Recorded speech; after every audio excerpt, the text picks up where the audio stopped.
Ndabasuhuje yewe mbahaye n'ikaze mwe mwese mudahwema kubana natwe umunsi ku wundi.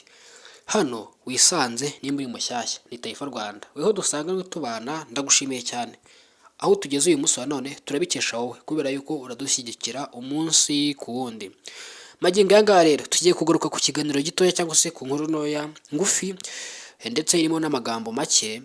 Ni inkuru yagaragaye cyangwa se imaze iminsi ivugwa kuri Repubulika Iharanira Demokarasi ya Kongo.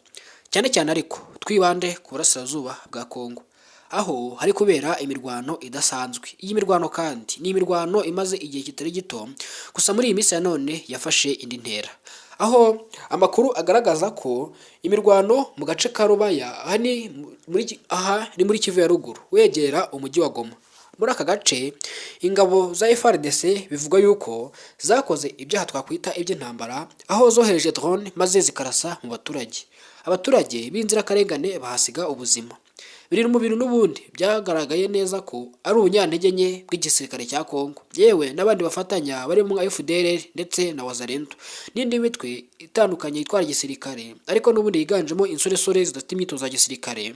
Biri no mu bintu byanatege impungenge cyane cyane abaturage batuye mu nce zirimo nka Goma n'ahandi hatandukanye, kubera yuko ingabo za Kongo cyangwa se FARDC zishobora kuharasa isaha ku isaha, bishingiye n'ubundi ku cyizere gike bamaze kugaragaza ko bataraho kwizerwa, ahari n'ibiturutse nyine ku myitwarire yabo idahwitse. Ni ikibazo kandi gikomeje kwibazwaho n'abatari bake, ahanini n'ubundi bafite ibikorwa n'ubundi bafite ibikorwa bitandukanye bakorera muri Kongo, ariko cyane cyane mu burasirazuba bwa Kongo n'ubundi bigendeye ku myitwarire idahwitse n'ubundi bakunze kugaragaza. Aha kandi turakomeza tugaruka kuba aba bantu bombi bakunze kwigaragaza mu buryo budasanzwe, aho n'ubundi iyo baje mu nce zitandukanye zituyemo n'abaturage bakora nk'ibikorwa by'ubunyamaswa byo gusahura, gutwara imyaka, gufata abagore ku ngufu n'ibindi, n'ubundi binagize ibyaha by'intambara.